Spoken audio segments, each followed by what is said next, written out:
Morning. 3 people are awake, that's good. We're off to a good start. So my name's Dean Stokes. I am the Education Adoption Lead for Google for Europe, Middle East and Africa. And what that basically means is I look after all of our training programs and our training partners across the region. And so anything to do with schools using G Suite kind of comes down to me, and I work really closely alongside the UK team and the rest of the team around the region as well. So I'm hoping today I'm going to kind of share some helpful information specifically related to you and your roles. So there are kind of 5 quick things that I want to cover. The first is we're going to do a quick recap of what Google for Education even is. Then a quick reminder, I think timely based on all the stuff we've listened to this morning around security and compliance. Then I'm going to talk about some admin tools that you might not be aware of. Then I'm going to do a live demo. Oh, that's the noise. I feel like people like live demos, even if they go wrong. Some would argue more if they go wrong. So we're going to do a live demo of a couple of features in the admin console, and then I'm going to talk to you quickly about training and certifications. There is going to be a whole lot of information coming at you right now. Almost every slide has a link to go and find out more information about that thing.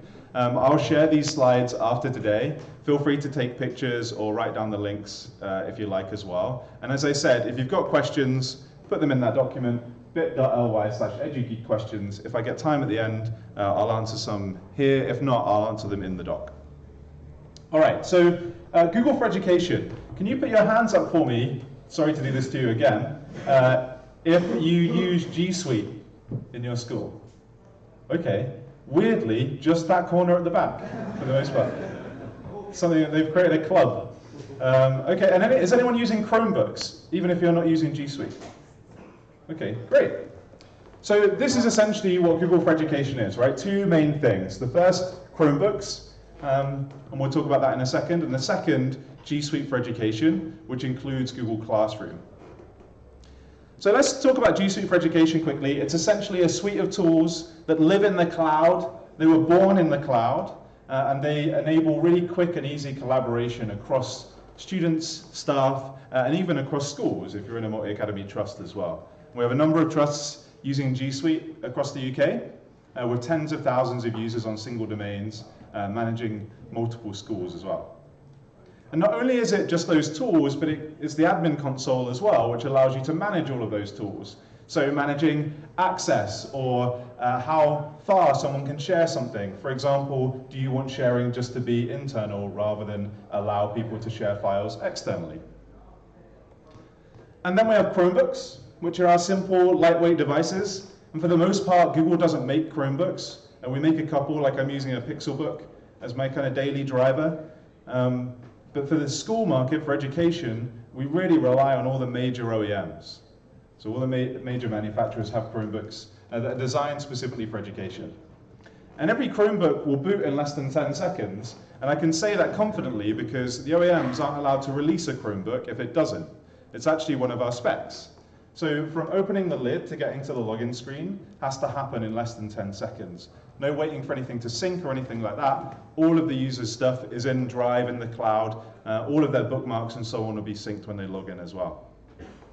And they're designed to be those 3 things, right? Simple, affordable, and secure. So we really help design Chromebooks from the ground up. We're really strict with our requirements. It means manufacturers don't particularly like it, but they know that schools really value the devices. And it means we can make sure they're inherently secure from the moment you log in.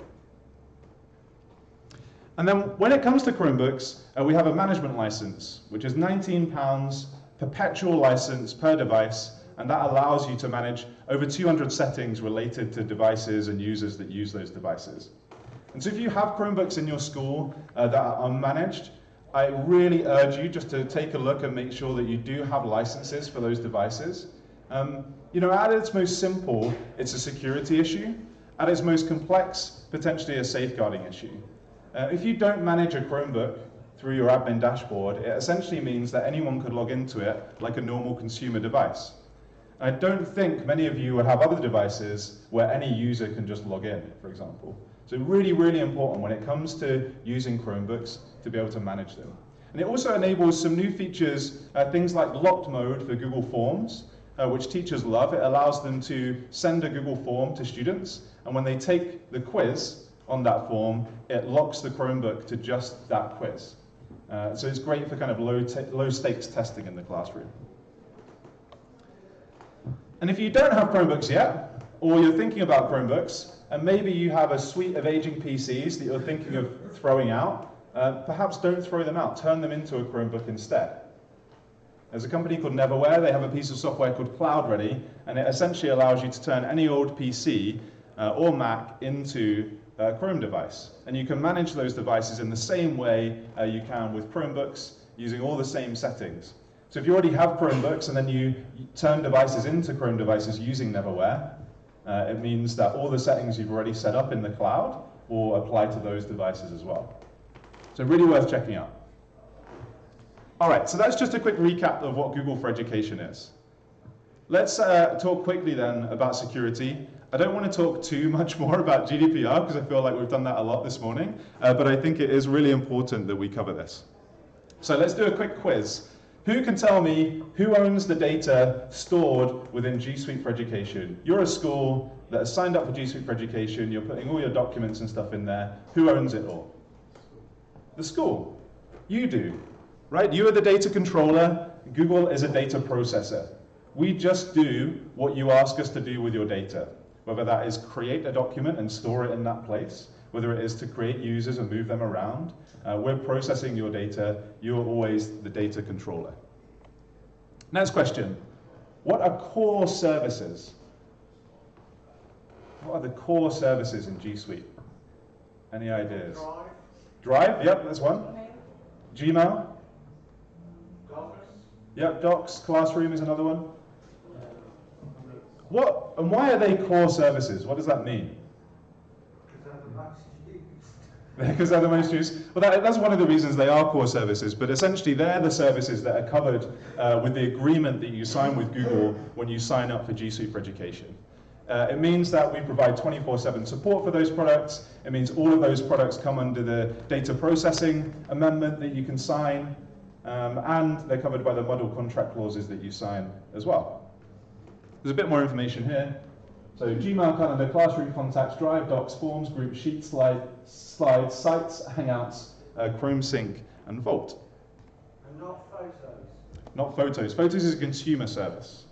It's an additional service that you could enable or disable for your domain, but it's not the core service. So does advertising appear in those core services? No. Do you see adverts? No, is the right answer. You won't see any adverts when you're using those core services. What about additional services then? So services like Photos, which actually doesn't have ads, apart from, I think there's Photobooks or something, or YouTube. What about those services? The answer is they may display ads. So those additional services may display ads, but the important thing to remember is for any G Suite user in primary and secondary schools, we don't use any data from a Google account, from those Google accounts, to target advertising. So although you might see ads in YouTube if you're logged in as a G Suite for Education user, we're never using any data from that account, if it's a primary or secondary school account, to target those ads. And a little bonus, you might not actually realize this, but when you're logged into a G Suite for Education account, you also won't see ads in search. It might be something that's completely passed you by, but if you log into your G Suite for Education account and do a search, you'll see that that is also the case. Cool, so it sounds like at least some of us already know our stuff, but always important to reiterate. And another thing to remember is you're not alone. We hear from schools who feel like they're going to be the first people to use G Suite for Education. That definitely is not the case. There are tens of millions of users worldwide, 90 million users in fact on G Suite for Education around the world, 30 million using Chromebooks, and 40 million using Classroom, as well as a host of businesses using exactly the same tools, the same infrastructure, and so on. The difference is they pay for it, because G Suite for Education is free. And when it comes to how we store data, data is stored in our data centers around the world. And so I just want to reiterate, This is a picture of Article 46 from GDPR. I'm sure Tony has seen this many a time. That talks about transfers subject to appropriate safeguards. And this is essentially laying out the legal basis for which you can transfer data outside of the EU. It is a myth that GDPR requires you to store data inside the EU. It's a myth. And we actually meet a number of these obligations. You sign an agreement with Google, as well as a data processing amendment that lays out really clearly how we process your data. And remember, you are the data controller. And I'll touch on it a bit later, but if for some reason you don't like the sound of that still, we now have a data regions feature for G Suite Enterprise for Education, which we'll come to in a bit. So when it comes to security, I really just wanted to cover this quickly. There are three kind of key things to check out. The first one is our cloud website, all about GDPR. The second is our privacy and security page on our EDU website, and that has lots of frequently asked questions that delve in a bit deeper to that quick quiz we just did. And then finally, make sure that you've gone into your admin console and you've accepted the data processing amendment and the model contract clauses. You need to do that. Right? As a school, you need to make sure that you've signed those agreements. We can't help you be GDPR compliant. We can't say to you that you as a school are GDPR compliant, but we give you the tools and everything you need to make sure that is the case. Okay, so we've done a quick recap of G Suite or Google for Education, so G Suite and Chromebooks. Done a quick recap about privacy and security. Now let's get into kind of what the tools actually are. What are some tools that can really help you safeguard your students and your staff from attacks, phishing attacks, other breaches maybe? And I think it's been mentioned a couple of times, but what we generally see is that people are the weak link, right? Training was mentioned earlier. And the biggest thing around all of this is making sure that your processes are right and then making sure that people understand what those processes are. So firstly, with G Suite for Education, we provide Google Vault. And Google Vault is essentially our retention tool. It allows you to set retention policies for all the data that passes through G Suite. So Drive files, Gmail messages, Hangouts chats, and so on. And you need to go into Vault and set up those retention policies. Again, it's up to you as a school or a MAP to decide how long you retain those different types of data for. And I've seen a few threads on the forum over the past couple of weeks about Google Vault. There was one in particular about wanting to keep some data from Gmail longer than some other data in Gmail. That's absolutely possible. You can set a separate retention rule for messages in Gmail with a particular label. So you can have users set up a label name. We have this internally at Google. We have a label. If I want to keep a message for a longer time, I label it with that label, and it will stay in my inbox. And you can do exactly the same with the Google Vault retention rules. And there's a link there that takes you through to more information about getting set up with Vault if you haven't already done that. But it's super important.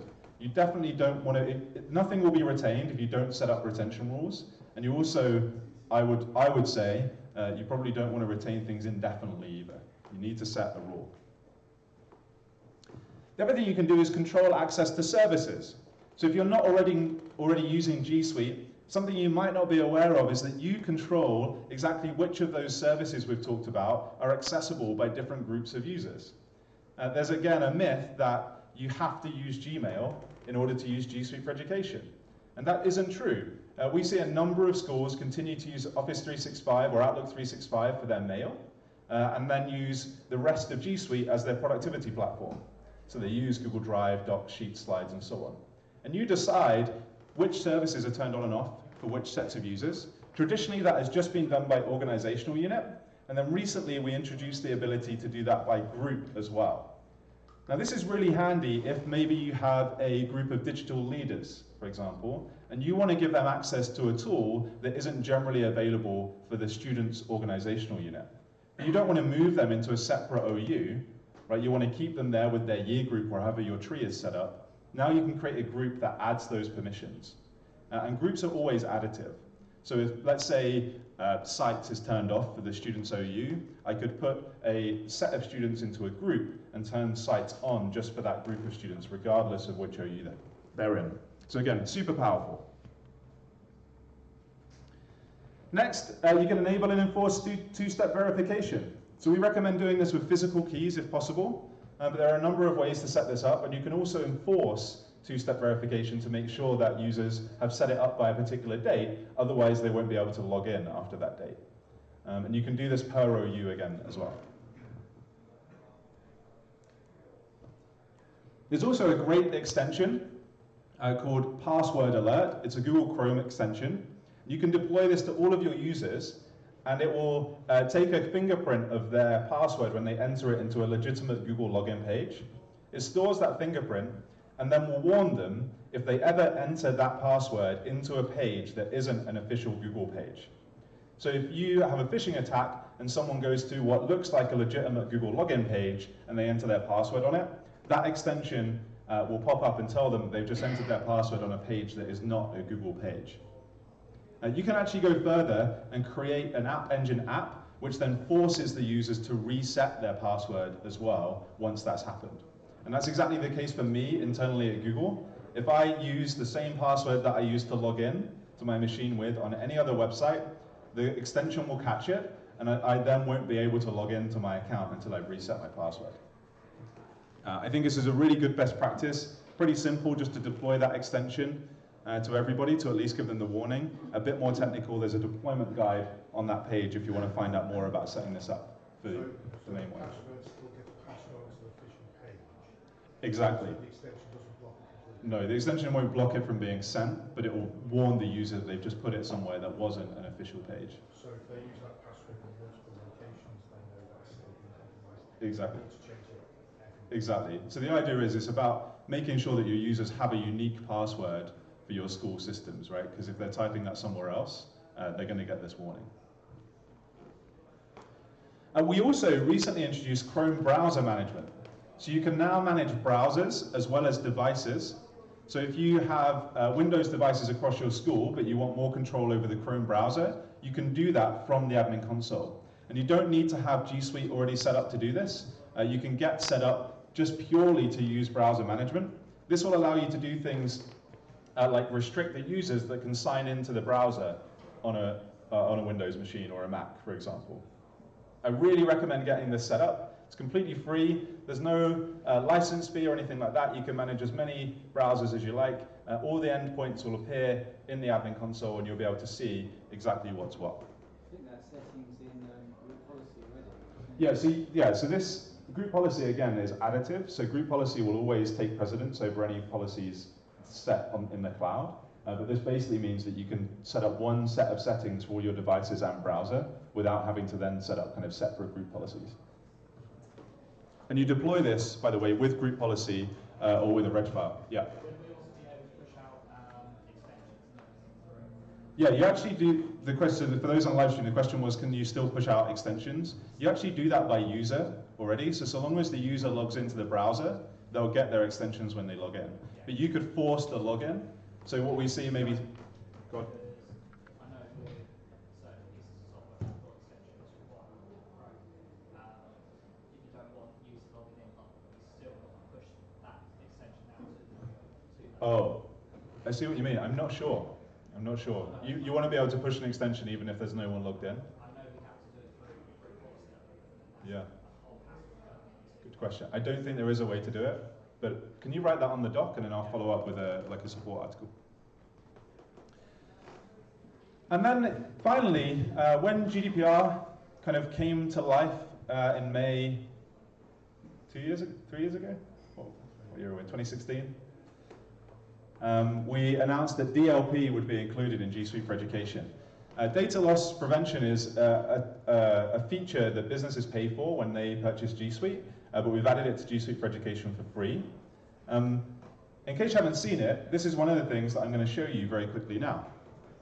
So DLP essentially allows you to set up custom rules for finding things maybe in Drive files or that are being sent or received in emails, and then take action on what happens. So if you do it for Gmail, it might be that you reroute a message that contains some form of personal information to an admin and you stop it being sent out of the domain. For Drive, it might be that you stop that file from being able to be shared externally. And you can use regular expression to set these up. So it could be that you set up a regular expression for what your student ID numbers look like, for example. So here's what it looks like. This is my admin console. You've never seen it before. I'm going to go to the rules section here. And this is where I set up rules for Google Drive. If you want to do content compliance or DLP for Gmail, you go and do that in Gmail's own advanced settings page. So I've got a couple of rules here. One is called rule for bubbles, and one is called UK phone numbers. The rule for bubbles is literally just looking for the word bubble or bubbles in any documents that are stored across this whole domain. And I just want to show you how I set this up, and so that you realize it's not a ton of time to get this going. I can go here. We actually have some templates for personal information for the UK. Not really relevant to schools, I don't think, so I would start with a blank template. And then I just give the rule a name. So in that case, I called that one bubbles, for example. And the trigger for this is going to be Google Drive files, and then I just set my conditions. So I'm going to say, okay, well, which organizational unit should this apply to? I actually want it for the whole domain, so we're going to check the whole domain, but you could have different rules for students and teachers, for example. And then we're going to talk about what content it is that we're looking for. So you can just simply have it match a custom word list. So I could create a new word list. I have this word list that just contains the word bubbles, like so. You could have a bad word list and stop anything with bad words being shared externally. Completely up to you. I choose done there. And then I choose the actions that are going to happen. Now, I can have the super admins notified when a document matches this. I'm not going to do that for this domain. And then I can choose what happens to those files once they've been found. So I can either block external access to those files that match this expression, or I can just warn the user that there's something in there that they probably shouldn't be sharing. Important to note that DLP isn't 100% accurate. We're not going to catch absolutely everything. But we don't just look in docs and sheets, for example, we also look at images as well. So once I'm done, I would just click create and activate, and that would go ahead and create that rule. That's literally how quick it is to get this set up. And then the job runs. Now for any long-running tasks in the admin dashboard, it will tell you what's happening in this kind of sand timer section here. And you can see here there was a scan that was completed. I set these up last night. And if I go to the audit tab here, it shows me what has been found for these different rules. So I can see here that we found a menu.pdf, and if I have access to that file, I can click on it and I can view the file. Now, if I don't have access to that file, I'm not going to see it. It's going to tell me I don't have permission. If this was something that was a serious safeguarding issue, you would likely disable that student's account by resetting their password or something like that. If I click here, this actually shows me that we've had a match from a TGI Fridays menu, because it contains the word bubbles just here. So this is a PDF that is sitting in a user's drive, and it's found the word match for bubbles in that PDF. Now I didn't actually know that existed when I set that rule up, because I created this document here called Dean's Completely Normal, Not Suspicious at All document that contains the word bubbles. And so now I can audit and see exactly what is compliant on my domain. Really super quick and easy to set up. So that's DLP. It's available to all of you with a G Suite domain. There's no extra cost or anything like that. It's just a built-in feature. All right. And then last year, we announced G Suite Enterprise for Education. So Enterprise for Education is like a next tier of G Suite. We were hearing a lot from schools. They wanted some of the features that are available in the Enterprise Edition for Business, but there were features that we couldn't viably provide for free to schools. So G Suite will remain free. We'll continue to update G Suite for Education. You'll continue to get amazing new features across all the tools in the suite. But if maybe you're a large multi-academy trust, or you have specific needs around security, or perhaps you're doing a lot of distance learning, G Suite Enterprise for Education might be helpful. So I'm going to talk you through the features quickly, and then give you a demo of a couple of the security features which are included. So first of all, we expand the capability that you have in Hangouts. So you'll be able to have meetings with up to 250 people in Hangouts, and you'll also get the ability to record them as well as run live streams that are inside or outside of your domain for up to 100,000 people. Next is Cloudsearch. Cloudsearch is a tool that allows you to search across everything within G Suite. So as a user, I can do a search in Cloudsearch and it will pull up maybe calendar entries, documents from Drive, email messages that I've sent. It will suggest maybe documents that might match a meeting that I've got coming up to save me time. All included with Enterprise for Education. You can also link third-party data sources. We then allow you to do more with your data to gather more insights. So for example, you'll be able to export Gmail logs to BigQuery, which runs in Google Cloud Platform, and that will allow you to run some deeper analysis on your logs from G Suite. And there's the option of data regions as well. Right now, Europe and the US are available as data regions. As I said, there's no reason that you need, no legal reason that you need to use that feature, right? But it's there if maybe culturally or politically you feel like that would be a good option. And then we're also introducing a tool called Work Insights. And so Work Insights is going to give you a view to the adoption of G Suite across the domain. We already provide aggregate reports looking at the use of apps across the domain. This dives a bit deeper and looks at specific OUs, for example, to understand how often maybe they're using Gmail or Sheets and so on. And then finally, and what I think is the most interesting, are the security features. And so we've created a security center that kind of consists of 3 tools. The first is this kind of security dashboard, which gives you kind of charts and information about things that are happening in your domain. Another is a security health area, which shows you the settings that you've got to set up in your domain and our recommended settings. And then finally, an investigation tool. And this is the other thing that I am going to do a live demo of right now. So, I'm on my domain, and I want to get an idea of whether what I've set up is kind of the recommended thing to do. So I can go to this security health page. And the security health page is pulling settings from across G Suite. So these are all settings that any G Suite for Education admin can come in and set up already. We're just bringing them into one unified dashboard so that you get an overview. Right now, we're putting in between 40 and 50 settings, and you can expect that to grow over the time as well. So on here, I can see that access to offline docs, for example, is disabled for the entire domain. And on the right-hand side, there's either a green tick or there's a kind of gray star, which is a recommendation. Now, we're very likely to recommend something which is more risk-averse than perhaps we would like in a school. So over here, for access to offline docs, this is saying that it's secure because you've disabled access to offline docs. It prevents potential data leakage. In the real world, we probably want some form of access to offline docs, at least for teachers maybe that travel to different schools, for example. I can click here to see the tree to make sure that, okay, this is turned off at the top level. And if I look at another setting, like file publishing on the web, for example, we can see that one organizational unit, which is the top level, has that enabled. And if I go over and mouse over on the side here, the recommendation is to disable file publishing on the web, again, to prevent data leakage. You've got to decide, as an organization, the level of risk that you're happy with, right? There is always going to be risk with the ability to share things externally. I think with cloud tools in G Suite, you share a document and you can immediately revoke that sharing. It's very different to attaching a file to an email and losing it forever. You're never getting that back. So that's the first screen. Next up then is the security dashboard. And so the dashboard shows us a number of charts with data from across the domain, looking at many different areas. And so here we can see the OAuth scopes, for example, so how many third-party apps have been allowed to authorize into G Suite. If I scroll down, there's some more stats here around external file sharing. What does that look like for the domain? How many messages have been authenticated? But I'm actually interested here in our phishing emails.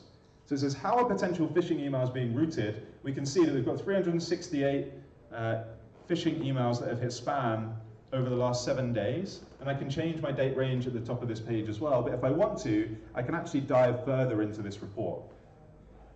So again, I've got all my filters at the top if I want to kind of filter this down a bit. If I scroll down further though, not only do I get this chart, I then get kind of some more information about those emails that have been picked up as phishing.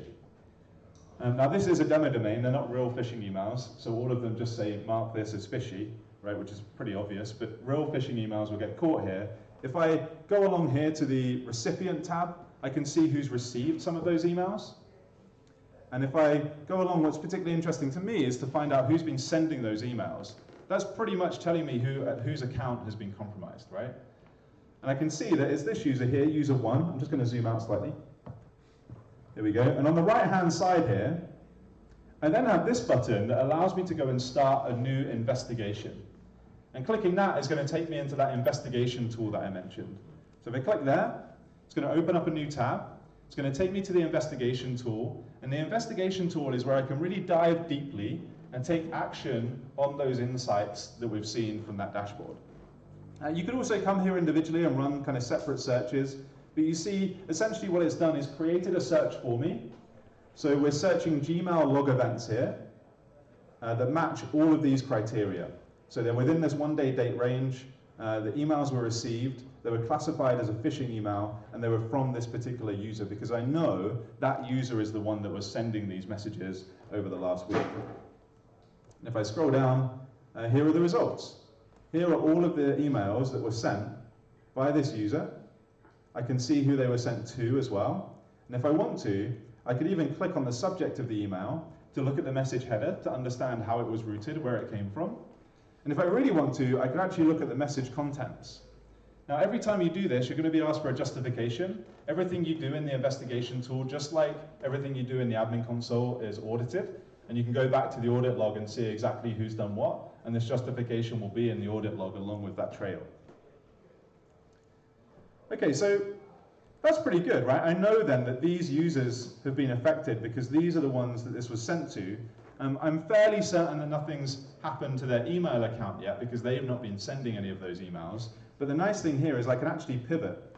Oh, before I do that, I should probably delete these emails, right? I should make sure that they're not in those users' inboxes or in their spam folders now. So I can highlight all of those emails and I can take action. I could actually just delete those messages right now and remove them from all those users' accounts from the investigation tool. And again, if I do that, this would happen pretty quickly with 28 messages. If there were thousands we were talking about, it goes into the long-running tasks button at the top of the dashboard here. So let's go along then. I do want to check that these users aren't affected in some other way. So all the people this was sent to, I'm going to click here and I'm going to pivot to a kind of different reading. I'm going to look at all of the emails. So I'm going to, look for user information that matches these email addresses. So I'm pivoting from this search that I've done into a new one. I click that. It kind of writes this new search for me. So it's looking for users whose email matches one of those 9 users who received that phishing email before. I'm going to run that search. And then down here, these are all of those users. Now this is interesting because I can scroll along and I can see a bit more information about each of these users. So I can see whether they're a super admin, for example. So there were 2 super admins that received that phishing email, not ideal. From a security standpoint, we should probably do something about that. A couple of them are also delegated administrators, but none of them are enrolled in 2-step verification. Definitely the admins should be at least, right? But with this phishing attack in mind, I would probably go to those users now and make them enroll. Okay, so one last thing then. This is all good, but let's pivot once more. This time, I do want to check. Their account could have been hijacked, right? And maybe that the hacker just hasn't sent any emails from their account. They might have done some stuff with their documents. So this time I'm going to pivot and look at Drive log events. So I'm going to see what these users have been doing in Drive. And I'm going to choose this actor section here. So this is when any of these users have made an action on something in Drive. I'm going to do that. It gives me this criteria, but I'm actually going to add one. I'm going to add a condition here and say that I only want to see files where the visibility was changed to be external. So has a bad actor logged into these accounts with the details they got through this phishing attack and started sharing files externally, and I can then do a search right here, and this is all under that same investigation. This is going to take a minute because it's not only am I tethering to my phone, it's searching a whole lot of stuff in the background here across all of those users' drives. But then we're going to see all of the times that those users changed visibility over this date range that they're looking at to be external. So here's the list. I can see exactly what happened. So all of these files then are shared externally. And again, I can take action. So I could just individually decide to do something about this. So if I highlight a row here, I go to my Actions button, I can audit the file permissions. So I can actually go in here and I can see who that document is shared with. I can remove individual people. I can change the link sharing setting as well. Or I could go through and change the owner, or even just remove the users in one fell swoop from that document as well. And so this is the investigation tool. It's included in G Suite Enterprise for Education. I think particularly useful for large mats. Anyone that feels they're more susceptible for one reason or another to these types of attacks. But it is a paid extra, right? So to compare the editions, I mentioned G Suite for Education will remain free. We'll continue to update the whole suite of tools. You'll get amazing new features across the suite. And then these are the extra features that come in G Suite Enterprise for Education. And this is the pricing. So for this year, we have introductory pricing, which is £2 per user per month for your FTE, and that will give you, all of your users then essentially would get access to enterprise licenses. So you pay for staff and you get students? With this offer, yeah. There's £2 for staff, and then you get licenses for everyone in your domain. If you have any questions about this, feel free to put them in the document. There's a page there that I've linked out to that goes into a bit more detail about the features, but I thought this would be interesting to share. I feel like you're the perfect audience, hopefully, to see what I just showed you. All right, some other tools really quickly, because I'm rapidly running out of time. The first is, we recently announced Google Voice. And Google Voice allows you to essentially create phone numbers for users in your G Suite domain, and then use that as your VoIP system.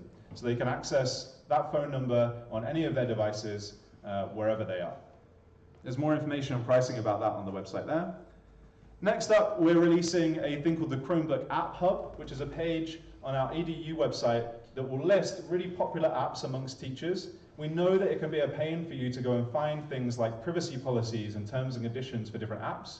So for the most popular apps, they'll be added to our App Hub, and we'll surface that information for you so you can go and find it. And also Course Kit. Is anyone using Moodle? Hands up if you use Moodle or any other LMS. The Course Kit essentially allows you to bring some of the functionality from Google Classroom into your own LMS. For one reason or another, we know that some schools or colleges in particular use different LMS systems, but they want to be able to integrate better with Drive. Maybe all of your students are creating docs and slides and so on. You want to be able to hand those in. Course Kit allows you to do that. It's currently in beta. You can sign up for the beta on the website there, and it will be released to general availability later this year. All right, last thing from me is all around training and certifications. This stuff is all good to learn about, right, and see right here, but it can be difficult to know that you are on top of everything that you need to know. So for IT admin specifically, we've released a new certification called the Professional Collaboration Engineer certification, which is basically a posh way of saying G Suite admin. And we are assessing your ability to be able to administer G Suite across the board. This exam is entirely multiple choice, and you have to go and sit it at a testing center. You can't take this one online. And then there's also a free Chrome OS administrator exam from our Chrome team, which measures your ability to manage Chrome devices. That one is multiple choice and scenario based, so you log in and actually get hands-on with the admin dashboard. If you want some free training, we're going to give it to you. We're going to run a training session on the 26th of July at Google in London, and you are more than welcome to sign up. The link to the page is there, and it will be entirely focused on things in the admin dashboard and how you can better control and understand what is available to you in G Suite. Again, these slides will go out, so if you're not catching the links, don't worry, you'll get them after. And then if you're having teachers ask you about, and I understand as time goes on, we're not just the people that are fixing things, right? We're the people now that are advising our staff on kind of how they can best pick up the tools too. So if you have teachers asking about certifications, we have a whole load of certifications for teachers that can prove their proficiency on using our tools in the classroom. And then one that I do just want to mention now is the Certified Innovator Program. And that program is essentially looking for people who are innovators in education, people who want to solve big challenges that the education industry is facing right now. We're actually not that interested in people using our tools to attend this, but we'll bring you along to the office for 3 days to run through a design sprint, Google's own process for coming up with new products and solutions to big challenges, and then you'll have a year with a mentor to kind of work on that once you're back at school. Anyone involved in education can apply for that. It's not just for teachers. We have an academy coming up in London. The application just closed, and we have another one coming up in Sweden in Europe, excuse me, later this year. And then finally, staff and students. We also have a G Suite certification. And so this is a more general certification, not geared just towards education. So really good for your support staff or main office staff if they want to prove their proficiency in using G Suite. And later this year, we'll be bringing a student modality to that. So a teacher will be able to run this exam with groups of students at once, and so that students can earn this badge as well and take that with them on their CV. And we have a course called Applied Digital Skills, which is free, which is kind of the perfect ramp into that certification. So that really is it from me. Just one last thing left to say is that if you want to know more about what's coming in G Suite, I hear a lot from schools that are using G Suite for education. They would like particular features, for example. Feel free to put feature requests into that questions doc at the beginning. I will write up a report and send it directly to the product team after this session today. But every quarter, with select customers, and we're opening it up to EduGeek users. What's the best? Members. EduGeek members, there we go. We're opening it up to EduGeek members, so you'll be able to sign up to get access to our quarterly roadmap. You do need to be a G Suite customer. You can't just sign up and have a look at all of our secrets without actually being a customer, but we then release the roadmap quarterly and you can watch it online. If you want access to that, or if you want to learn more about anything that you've seen from this presentation, just go and access this form, bit.ly/EduGeek roadmap. Fill out that form and we'll make sure one of the team gets back in touch. You won't hear anything about the roadmap right away. We only do it quarterly, so we add everyone in bulk just before we're about to release it, and you'll get an email nearer the time. And you will be required to sign a non-disclosure agreement for accessing it as well. Otherwise, I'm 2 minutes over. Really sorry to Smooth Wall, who I think are up next, but thanks for your time.